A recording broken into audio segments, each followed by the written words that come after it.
What's up, guys? It's Werther. Today I wanted to talk to you guys about how I define real martial arts versus fake martial arts. So it's not entirely 100% accurate, because some things are difficult to pressure test in certain ways.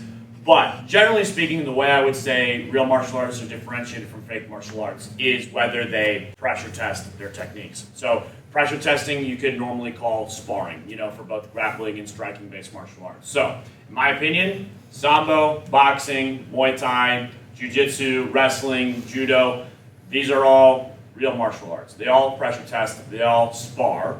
So you have the ability to test whether your techniques work on an opponent that's resisting you 100%, right? And I actually forgot MMA. I can't believe I forgot MMA. By far the most real martial arts, among the grappling and striking martial arts, because out of all of them, it's the one with the least limitations in terms of what you're allowed to do. So I would say MMA is the most complete of just the striking and the grappling because it combines both.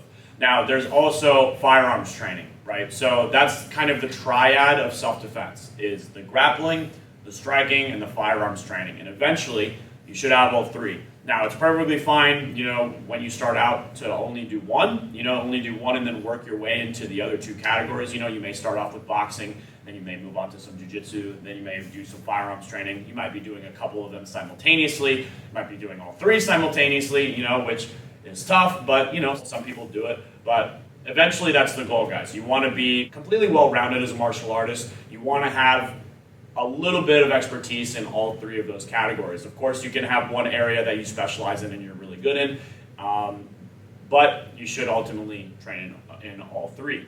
So if you're at a school, if you're at a martial arts school, and you notice you guys never spar, you never pressure test what you're working on, right? It's a lot of katas, it's a lot of techniques done against unresisting opponents, but you've never had the chance to test it out in a situation where someone is resisting 100%. You're probably at a McDojo, frankly. So you may want to go and find another school and try to implement those things that you've already learned and see what happens. Most of the time, my guess is you're going to be unsuccessful. Because here's the thing, even if you're learning completely legitimate techniques that would work, if you've never trained them against a resisting opponent, the chances of you using them successfully in a high-pressure situation is very low, because you haven't dealt with the nuances of where to place yourself when someone resists you in A, B, and C ways, right? You've only done them against someone that's completely cooperating against you. So that's why the resistance training is so important, and in my view, is completely what differentiates real versus fake martial arts. So, short video, guys. I hope you enjoyed it. If you disagree, if you want to expand on something that I said, please leave a comment. It really helps us in the algorithm. So if you like the video as well, like, subscribe to the channel. Hope you guys have a fantastic day.